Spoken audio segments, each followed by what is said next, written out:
And welcome back to the Crochet Caron. So it's my friends at yarnspirations.com. I'm your host, Mikey. We have a three-dimensional star for you today. It's a blanket. I think it has the potential to take all the ribbons at a craft fair. Why don't they just give them to you if you do this work? This one has a potential to really be something that you can be very proud of at the end. There's 136 motifs. They are all identical to each other, and it's the way that they're positioned that gives it the look, and they are three-dimensional. Throughout the whole video, I'm going to be sharing tips with you, and we have video chapters, rounds number 1, 2, 3, 4, 5, 6. So you can fast forward if you need to once you understand the process. And then I'm going to show you how these things are joined, and then there's a simple border at the very end. So what are you waiting for? Let's get started and head on into the studio. It's a beautiful day here. It's a beautiful day here in Nova Scotia on this November day, and we have this three-dimensional star. See how it's popping up? That is legitimately what's going to happen with this. The way that this designed is that it has a popping up nature to it. It is a triangle, and the way that the ribbing takes effect is going to be quite awesome as it comes together. So every one of the motifs, as you just saw, has one side of one color, the same color on the other, and then the final side is a different color. And when you puzzle these things together, it gives it the look. So if you match the idea together, you can see how they are going to go together just like that. So this particular pattern has a total of 4 pages. Now that doesn't mean it's all writing. So we have the instructions, rounds number 1 through 6, and then the finishing is going to be a flat stitch join, which I will demonstrate, and then there's a simple border that's added to it, which I will tell you about that when we get there, and then you can add tassels if you want. Finally, on page number 3, there's a crochet diagram if you would like to do that. I'm going to give you some extra tips to be able to help yourself so that you don't get lost in the pattern. And then finally, the last page has the assembly, so they want you to seam. Julia wants you to seam in one direction and then seam in the other, and seaming down here. Okay, so there's 3 directions in which you're going to go. When you are seaming colors together, if it is a gray, you are going to use the gray yarn to be able to seam it together to keep it seamless. Okay, that's just how it works. So when you look at it, if you use all the same color when you do the seams, when it crosses over the white, then if you were using red, there would be red tops. So it's a really neat way to be able to tackle this particular project. You'll need a 6.5mm size K crochet hook and a total of 5 balls of claret of Caron 1 pound and 2 balls of off-white with Caron 1 pound as well. Let's begin. So let's take a look at the diagram, and what we have here is that we're going to start off with the claret color, the reddish color, and we're going to do 2 sides of it, and then the third side is going to switch over to the off-white. In my case, it'll be gray, and we're going to do that, and then we turn the project and we go back in the other direction. So this is very much like a graph can, so this particular side is always going to be gray. So whenever we pass through it, we have to only use that color. So we leave one color behind, we do it, and then we come back. So this is the ends and starts of a round. So it becomes really easy. The other thing that you can really rest assured that it's really easy, the first stitch out after a corner is always a back post double crochet. So that's always going to be true. So if you're ever working on this and you start to go out of a side and you realize that it doesn't look the same because the ribbing is not being maintained, there's something wrong in your stitch counts. And where you could be going wrong, which I noticed with myself during the practice, is that I can sometimes miss the first double crochet that goes right into a corner, and I just jump in and I start doing the back post. So if that's a miss for you, just make sure that you're keeping that on. You're going to notice pretty quickly if something is wrong, and because these are not very big, you might need to frog back, which means to rip it. Let's go and start this project. My first tip to you is to have a spare piece of yarn, and I want to be able to put it onto the project and leave it onto the project so that you know what is the right side of this. When it says to join the right sides together, if you don't have that and you have it flipped the other way, you might just accidentally put these on backwards from each other. So leave the stitch marker on in place, then the first round. Let's begin. So let's begin. We are going to create a slip knot. And I need you to chain 3 with this color. So it's the red color. So 1, 2, 3. The color that I'm using on camera is called Country Rose. Once you have the 3, you're going to insert your hook into the beginning chain and yarn over it and pull through and through. And this will be the starting round of your triangle. And now let's move to round number 1. So I'm going to take my time going through this. Again, there's video chapters if you want to fast forward. So you're going to chain 3 to begin, and this will count as your first double crochet. And the starting sides of all of them, there's only 5 double crochet. So if this is 1, you're going to put 4 more double crochet into the center of the ring. Go right up over top of the straggler to bury it underneath so that you don't have to sew that in later. It will get naturally stuck inside the project. So there is considered 2 now. So the chain 3 plus those 1 is now 2. You need a total of 5. So there's another double crochet, and then another one, and then another one. Please make sure there's 5 or the rest of your triangle is going to be screwed up. Okay, so we're going to turn our corner, and when we turn, because we're not changing color, we're going to chain 2 and come back into the center of the ring and apply 5 more double crochets with that same color. So we have 1, 2, 3, 4, and 5. And now the final side, and I'm just pulling the straggler so it's nice and taut. The final side, we're going to introduce the next color. So what I would recommend to you, so that it doesn't fall out on you, is to create a slip knot with the next color that you would like to do, and the color in the pattern is off-white. Create a slip knot and let it hold. And when you start this next corner, you're going to chain 1 with this color, and then let it hold to the back behind the project, and insert the slip knot on, pull it to the hook, and pull through. So that will count as a chain 2. So the first chain 1 was claret, the second one is the gray. You're going to finish the final side. A recommendation is just put this down. Do not interfere with the claret color, and just put this down so it's over top of the ring, just like this. And you are going to double crochet a total of 5 times into the center of the ring. Now the first time you do it, you might have this as being really sloppy looking. You can fix that later, because when you come back around, you can make that taut again. So you have 1 in there, and I'm just pulling the loose end here, and you're going to do a total of 5 times. So we have 2, 3, 4, and just pull it if you need more space, so just reef on it and do the 5th one. So you have 1, 2, 3, 4, 5. Now you're going to do a half double crochet join to the first chain, top of the chain 3. So yarn over and in to the top, pull through and pull through, and pull at the hook, and do not turn this thing over. Get that spare piece of yarn that was part of my tip, and I want you just to insert it here onto the front side. So this will be considered the right side of the work. So it's the front of the blanket. And just fold it in half and bring it through, and bring the 2 ends through. And you'll remove this when you're putting things together. But when you see this, you're always going to be knowing it's the right side of the work. Pull this back together. If you went over top of the stragglers like I did, then what you can do is safely trim it down. I came back with scissors. I left it on my computer desk. Okay, so we're going to trim that down, and now we're ready for round number 2. And in order to start round number 2, we're going to turn the whole project. So we're looking at the right side of the work. We're going to turn it around and start with the gray coming up over top of this, and then it'll be claret for the other 2.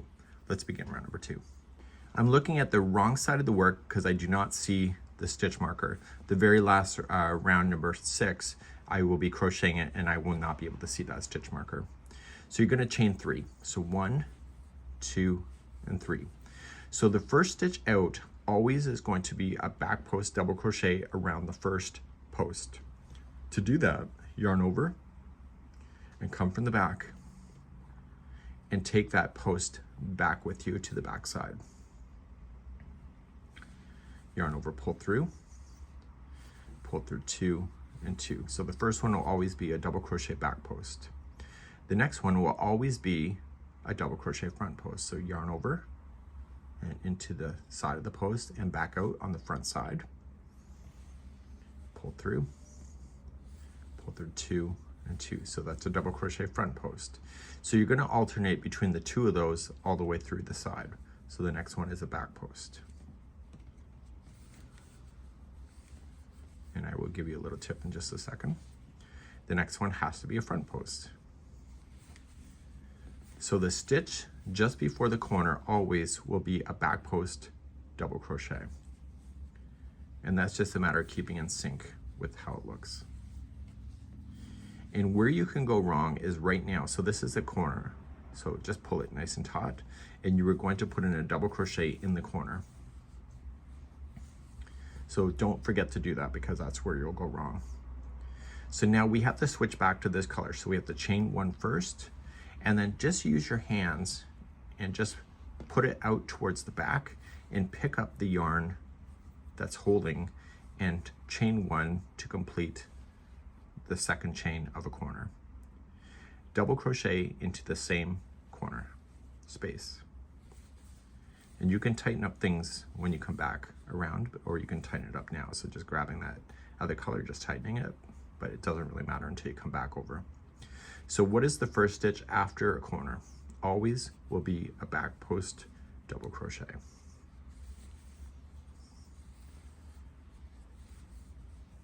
Okay, the next one is a front post. So I'm going to keep the camera going. I have a feeling that there's going to be people that are relatively new to crochet that are going to love this blanket. And so I'll just keep the camera going and you can crochet along with me. And there's video chapters if you would like to skip ahead. Okay, so then the last one always has to be a back post double crochet in order to keep the sequence. And then you're on a corner. So the corner will always be a double crochet right into the space, chain 2, and double crochet back in. And we're not changing the color on this, so we're going to keep on going. So what is the first stitch out of a corner? Yeah, it's a back post double crochet. And so the next one has to be a front post. We do have a catalog of stitches here on the channel for those that need to see more details on anything regarding crochet. And then we come to our last one here. This is a back post double crochet. And what do we need to do to finish the round? We have to make sure that we double crochet in the final one. And you will see a bit of a peekaboo color, so that's normal. And you are going to join it with a half double crochet join to the top of the first chain 3. So this is the top of the first stitch. So we need to go to the top of the chain. And we're going to pull through and pull through all 3. And we simply just turn the work. If your yarn is tangling, now's the time to untangle it as you go. And so that was round number 2, and we're starting round number 3 in a moment. So round number 3, we're back on the right side of the work, and I can see that by the stitch marker, and we're going to chain 3. So with the color that you use to join with will be the same color that you use to go back. So that counts as the first double crochet that's in that space. And so what is the first stitch after a corner? Yeah, it's a back post. Okay, and so that means the next one is it's a front post. And you're gonna see a ribbing effect starting to take effect. So if you, for example, are wrong and then you see how this is back and behind and then you suddenly make that a front post, you know something is wrong. So use that as a key for visual effects. Okay, so I'm gonna be quiet until the corner.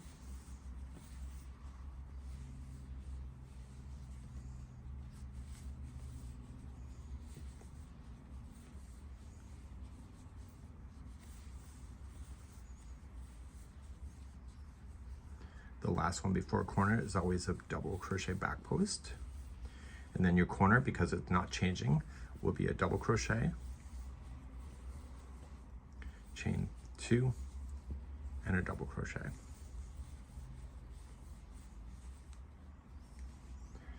Okay, what's the next side? What will it be? Yeah, it's back post to start. And then a front post, and I'll be quiet until the next corner.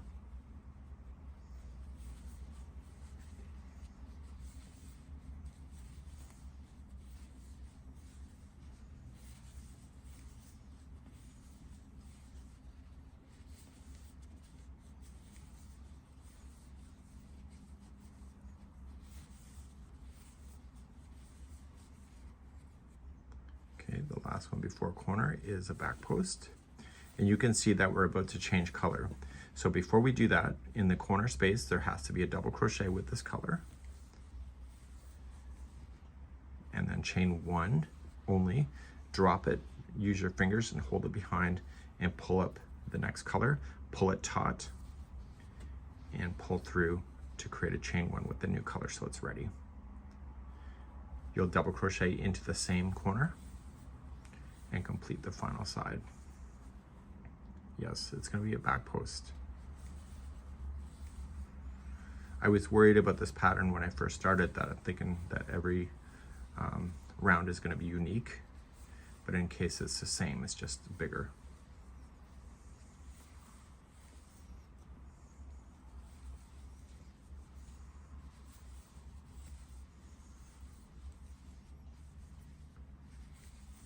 So the last one before a corner has to be a back post double crochet.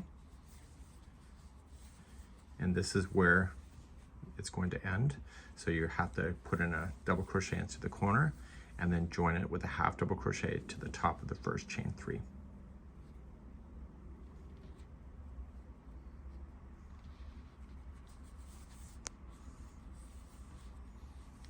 And then you're going to turn your work and you're going to notice it's going to start belling out, which is good. So turn it around and let's go for round number 4.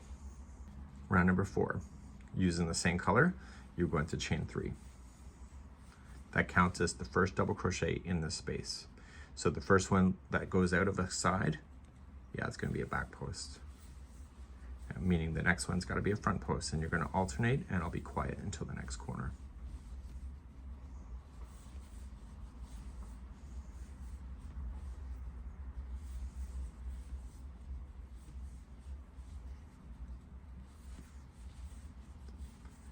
You should know this is the 4th time I'm making this, so I'm finding myself much faster because I understand the pattern, and that'll happen to you as well.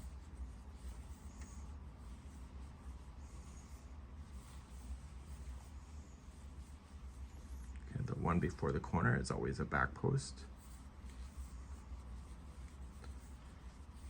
Okay, and the corner is here, so just double crochet into the corner, chain 1, and we're about to switch the color. So pull this taut, put this in behind, and chain 1 through here. And we can tighten that up later or tighten it now, it depends on you. And you're going to double crochet with that color in the same corner. So what is going to be the first one out? Yeah, it's a back post. Meaning the next one is a front post. Okay, I'll stay quiet into the next corner.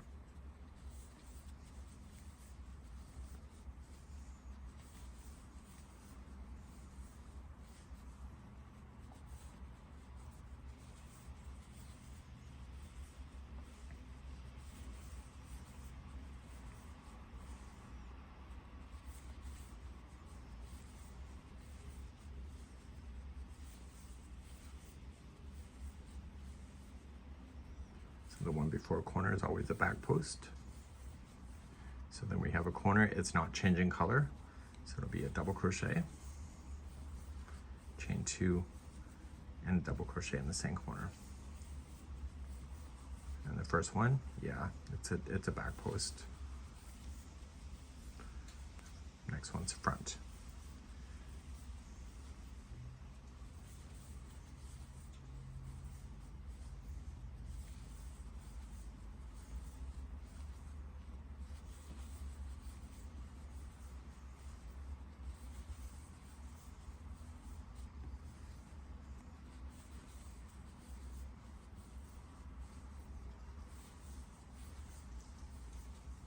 The last one is a back post.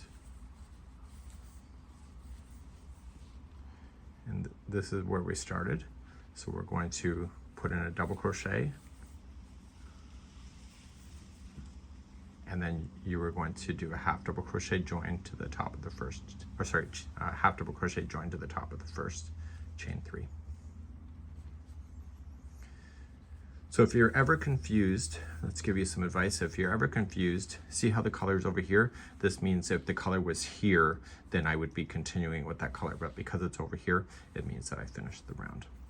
So that here was the round. If you're ever confused on what round you're on, you can count the spaces. So the first is 1, 2, 3, and 4. So 4 rounds have been completed. Turn your work and let's do round number 5. Number 5. So we're going to chain 3.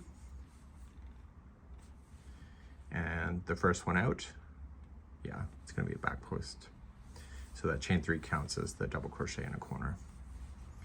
So the next one has to be a front post, and we'll do this all the way to the next corner.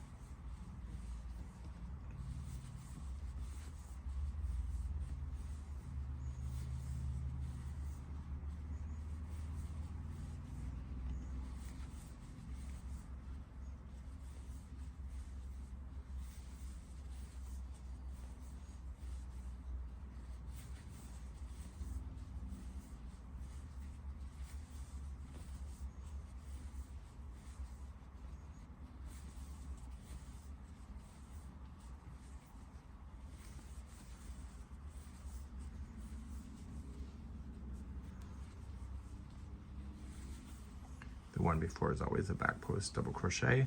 Do your corner, we're not changing color, so it'll be a double crochet, chain 2, and double crochet. A new side, start with the back post.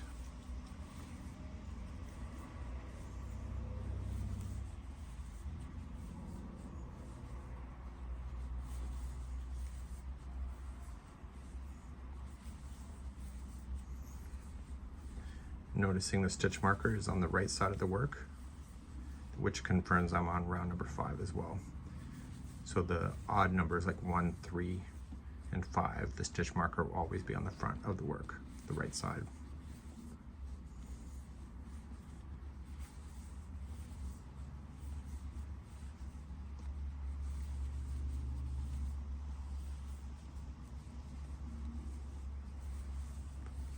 Okay, the last one before a corner is always a back post double crochet.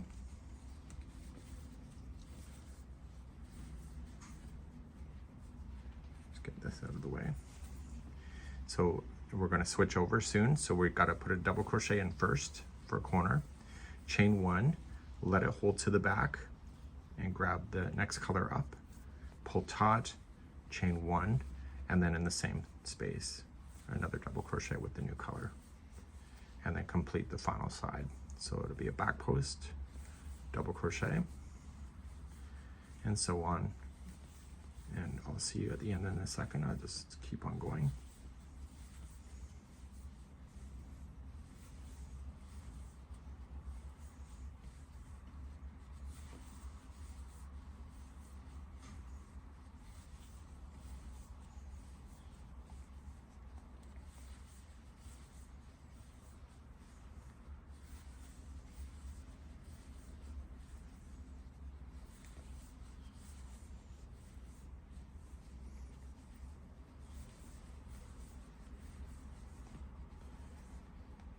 We're doing the last back post double crochet.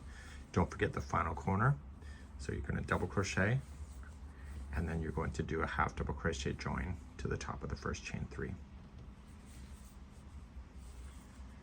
Okay, let's turn our work and do round number 6. Round number 6 is our final, and you should not be able to see the right side of the work because you're on the wrong side. So you start off by chaining 3, and I'm going to give you a tip after this color is done. So that counts as the first one. So the next one out has to be a back post double crochet, and then front post. And let's get ourselves to the first corner.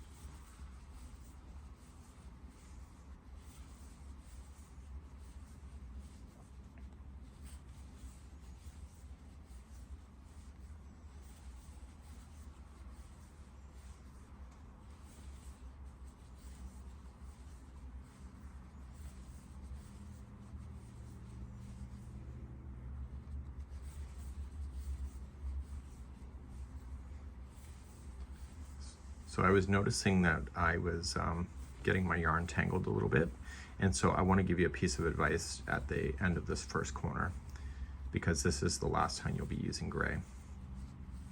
Okay, so that you'll go into the corner, you'll double crochet, and then chain 1, pull taut, let it drop, and pull up the next color. So chain 1 and then double crochet in. So because this is the final of that color, once the first double crochet is in, leave a little bit of a longer strand, but you can safely cut that now, get it out of your way, so the remaining of this will just be the one color, just in case you're having a tangling issue. So the first one out, it's got to be a back post.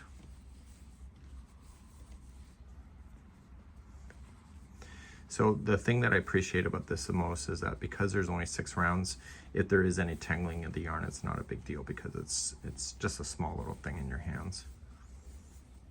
And you can cut your work at the middle, or sorry, at the beginning of the 6th round almost, and let it be free after you've used a final color.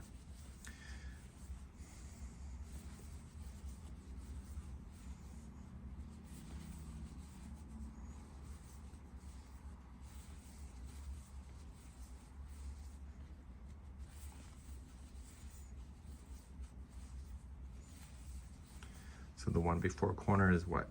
Yeah, it's always a back post.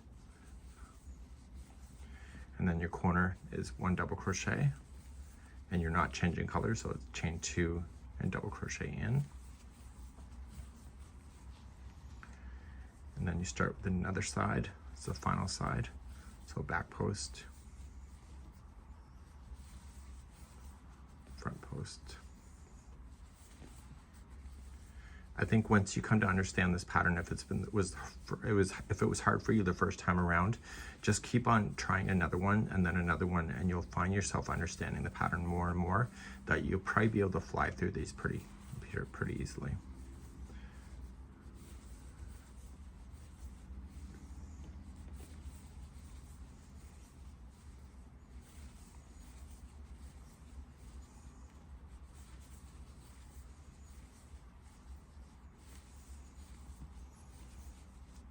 Last one is a back post double crochet, and don't forget to put a double crochet in the final corner, and you need to join it with a half double crochet join to the top of the first chain 3.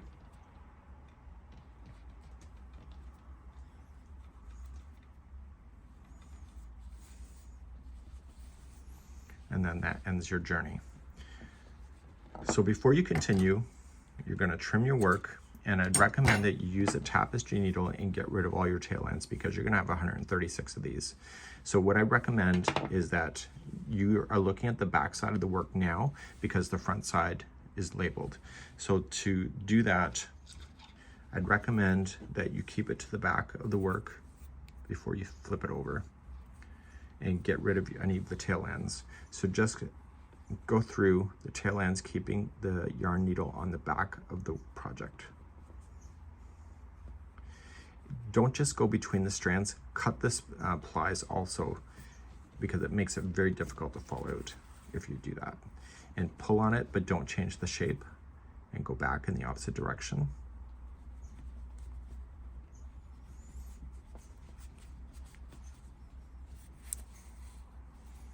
And then finally back one more time. So you got to do it 3 times as a magic number for this. And once you have that done, you can safely be done with that. So any loose ends, so the other color really is not secured yet, it's just holding. So you're going to want to get this other color and secure that in, because that's just holding. And again, just go along the same color. Okay, so I'm not diving in so deep that it's going right through the project. Okay, and so back in the opposite direction. Don't be afraid to split up the plies. It helps if you actually have the yarn on the needle too. So I would get used to, at the end of each one of these motifs, to do this, because if you have 136 times 2 tail ends, that's a lot.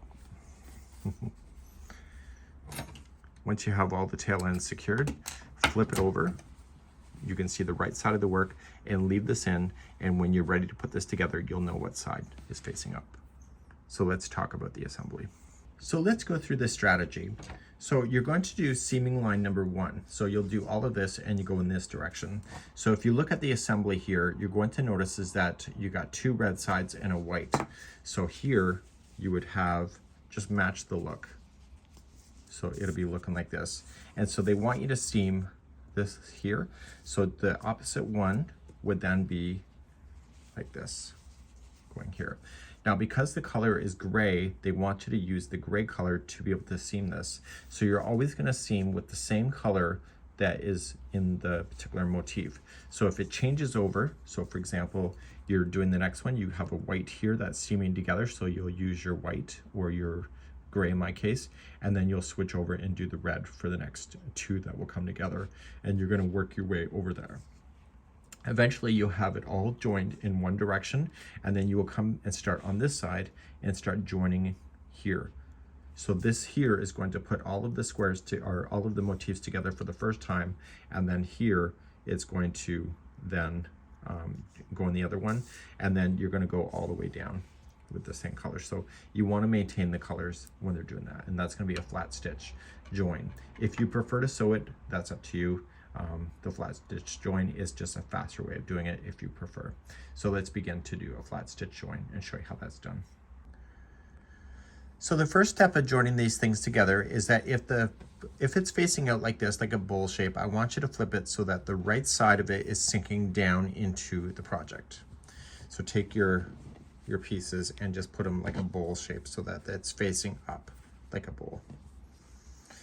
You're then going to examine the diagram and determine which sides go together. So you can see that the gray sides go together, so you want to match the color in order to make that work. And so whenever you're doing those kind of things, so I'm not going to use the gray color to join something when it's like this with the reds coming here. I want to make sure that the color is always going to be the same. So you're going to take your yarn strand coming from the yarn ball, and you're going to do what is called as a flat stitch join. If you prefer to do sewing, then still keep it in the orientation coming up. So I'll show you the gray. So you're going to go in and you're going to go into the first corner piece of the back loop only. So it's the loop that's furthest away from you. And then in this one here, it's the back loop, and it's going to be in this direction right here. So it's right here. It's kind of popping out already. And you're going to go straight down into those two together. Don't create a slip knot, but all you're just going to do is just pull through the loops here and here. And this is a flat stitch join, so it's going to blend in completely and be invisible, and let the loose end just fall to the back, and keep this will always come from the back. So you're going to go to the next back loop here and the next back loop here. So this is my second take doing this because I never flipped these to the opposite direction. I had a really, really hard time to the point where I wanted to quit. So now that the orientation is proper with the bowl shape, it's so much easier to do. Okay, so you just keep moving down and just make sure that the yarn strand does not impede into the work.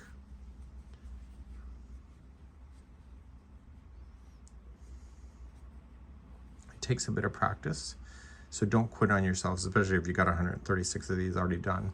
So you have to examine that diagram to make sure that the sides are going together perfectly. And now that the edges are facing up, it's going to be a lot easier to tell what will be next. Okay, so you just keep on joining. So if the piece after the join is the same color, then you are just going to continue the yarn, but if it's the other color of here, you're going to have to end this and start with a new color so that you don't impede on the colors. I think I'm repeating myself at this point. You will not believe how much easier it is to do once that I flipped the bowl shape. So it wasn't until I got close to the end of the video that I realized that all the centers should have been downward. And once I got that into my head, I realized that I had done it wrong, but also it's a lot harder to do the way that I did it. So if you prefer to sew these things together, you're still going to use the back loops only, because it's going to create that join that is seamless. So if the color is the same where you want to do the next one, you're just going to keep it going. Okay, and in my case, the orientation for the next one will continue to be grays that will come together. So you grab your next two, and you just continually go across. And then at the end, all you're just going to do is secure in your ends. So you got to make sure that you're always going from the right angle. So be consistent, always choose the same order of how you're going in. And because you're jumping, you're going to want to make sure that the first jump is tight, so it doesn't create any extra gaps. And so you just continue along this side. When you get to the end of a stretch of a color, and etc., and you need to end, then all you're just going to do is just stop, and you are going to pull this through, and just use your tapestry needle, and just like you did with the other motif of going back and forth, turn it over and just weave it through the back end right here. Just go back and forth a total of 3 times and get rid of that out of your way. So by just kind of folding it down like this, you can see it. So in this case, if I'm on the top corner, I have to put this section together here, and then I can demonstrate how to do the border using the points and the sinking in pieces, just like you see. So I will put this together here, and then I'll show you the border. So I'm gonna level with you. I had a hard time putting this thing together because I have a hard time looking at the flat instructions and etc. So I really had to study the pattern to realize that how it's going to be flipping up. And so once I started putting this together, I understand how it's going together now. So if you are at the process where you just don't get it, you just got to keep looking at it and maybe just even flipped. Like, so originally it was like this, and then it wasn't looking like the pattern at all because the shapes appear wrong. So what I had to do is I had to flip them the other way, and then I can see it. Okay, and so then here would be then the side edging, how it's going up and over, and because it's a side edging, this is going to be left open. So eventually you're going to have to come around the outside of it to do just a border, but you just originally just keep going and putting things together just like you see here. And once you have the right sides that you know about, then you can just take out those stitch markers as well. So have a lot of patience with this. Again, if you want to sew things together, then you can decide for yourself. Because it is a triangle, it's a little bit of a mind screw on how it's coming together, but once you understand it, it's going to get a lot easier for you. So don't give up on yourself, and let's move on. So let's just cover the border really quickly. So on the points, if there's any points that exist, and you can see that this is a top part here, this is left open, you're just going to start off with the corner with the right side facing up, and you are going to apply then, so that's a standing single crochet. So you'll apply 3 single crochets into each of those corners when it's a point like that to allow it to turn. So then you are going to do 1 single crochet in each one of the stitches until you get to where they join here. So this should be the same color of the claret. Okay, so if you happen to have the other color on the outside of border, which you will have, then it'll just be a slight line when you're crossing over that.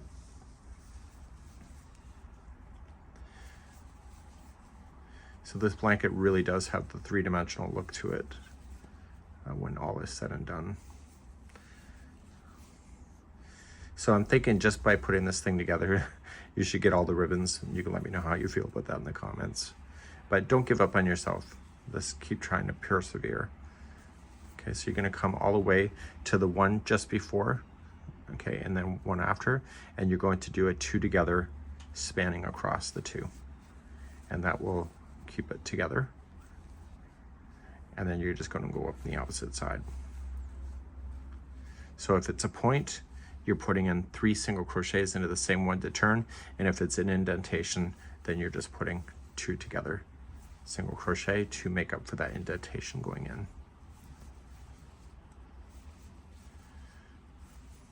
Okay, and so you're just going to trace your whole blanket like that, and this is really quite something, this particular blanket. Again, I believe it's a showstopper, and so there were the basic steps on how to do the motif and then how to do the flat stitch join. I think, honestly speaking, for myself, I would probably think about joining those with a tapestry needle instead. It takes more time, but I would think to myself that it might be easier for me to do it, for me to visualize, because I lack that visualization. So don't be afraid to be able to change it. If you want to single crochet it together, you could probably do that. It will change the look, but just stick with what you know and be comfortable with what you decide. That's it for now. We hope you enjoy.